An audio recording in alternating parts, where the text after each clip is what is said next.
I'm Chris Vinel. I'm here with the expert Chris Boyle, like every week. And if you're not checking us out every week, you should be. I encourage you to do so, not only on Quick Slant, but on what we've got going on our websites as well, coverage throughout the week. So, like I said, another big week this week, Chris. Let's start with Bartram Trail at Lincoln. What do you have going on there? What are you thinking about that one?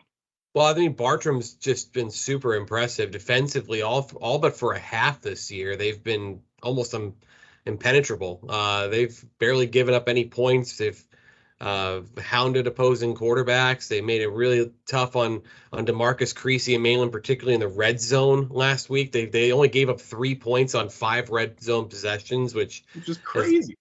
Yeah, it's coach's dream if you're a defensive coach for sure. And we've talked about that Mainland offense just being dominant, in their couple of games this year.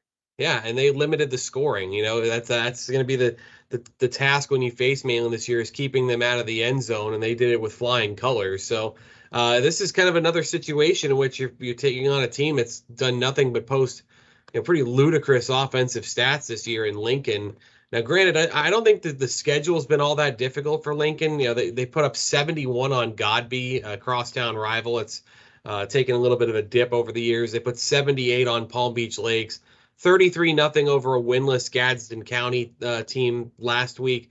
So right now, their 3 opponents have a combined record of 0-9. So this is going to be a much tougher test for Lincoln to try to score points against this Bartram Trail team. However, you can't really write them off either. You think about last year, Lincoln came down to St. John's and won 37-31. So it's not out of the realm of possibility that this team gets the job done on its home field as well. So to me, it's one of the 2 big games of the week, and it's a great way to get the week started on a Thursday night.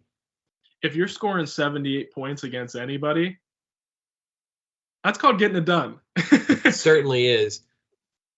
Let's go to Buchholz at Creekside. What do you have there? That's the other one I think is kind of in that running for game of the week. Another battle of unbeatens. Buchholz at 3. I think it's 2-0 or 3-0. This is a team that played for the in the Final Four last year, that knocked out Nice along the way in the region final, and also sent University packing the round before. So this is a team with a really tough defensive front. Gavin Hill is committed to Florida. Defensive line, Kendall Jackson, who's a junior, that's probably going to be another kid that is in the SEC hunt, if not Florida outright. Creed Whittemore, their quarterback, is a slot receiver at the next level, but a really tough player to play against, for another kid that's committed to the Gators too. They've got kind of everything it takes, but right now Creekside is just running with fury. They've been productive against all 3 of their opponents. Nicky Williams has, I think, 10 touchdowns now in like 6 quarters, or no, and I think it's in 10 quarters, 2 full games and a half. He's been great. Their offensive line's just bullied whoever they've lined up against. And, I think this is going to be a very tough test for Creekside, to be sure. But the way they've run the ball, you don't necessarily put anything past them at the moment. 3 rivalry games on tap, too. We've got St. Augustine versus Menendez. We've got the Potato Bowl with Matanzas at FPC. And we've got Atlantic and Daytona. What do you make of is there any game that stands out to you there? I think of the rivalry games, I mean, the Potato Bowl is a great atmosphere. If nothing else, I don't think that game is going to be particularly close this year. Just the way Flagler's been able to run it, and hell, last week the way that we were able to throw it with Dennis Murray throwing for 3 touchdowns and over around 250 yards. Matanzas really struggled offensively last week against Daytona. But again, you get the whole county out involved. It's one of the signature events in Palm Coast and in Flagler County.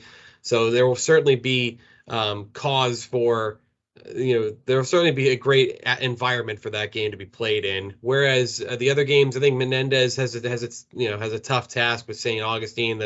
St. Augustine's to be pretty angry about the way they let that one kind of get away against Coffee, a game they were within a score late in the 3rd quarter. And then I think Atlantic and Daytona has just been dominant this year so far against the teams they should be beating on their schedule. And Atlantic, turnaround, got their first win of the season, so they're going to come in with a bit of confidence as well.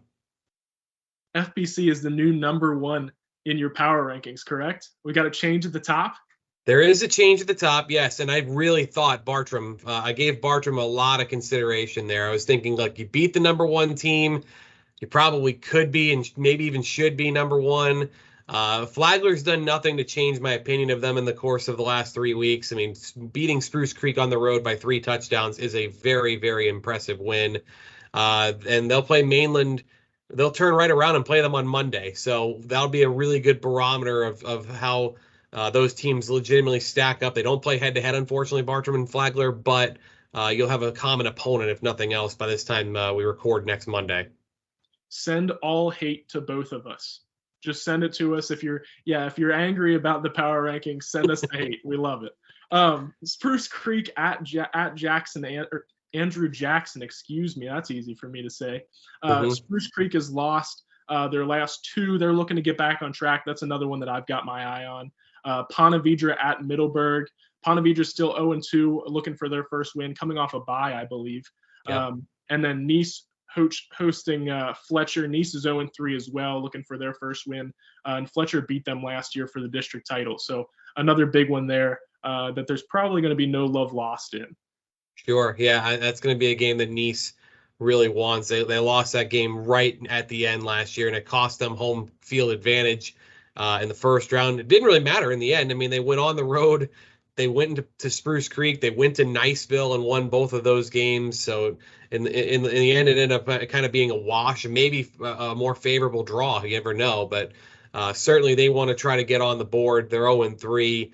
And there's not a lot of time left until the district's schedule starts to kick in. So they've got to put a couple of wins here to at least give them some sort of a safety net in case they don't win the district.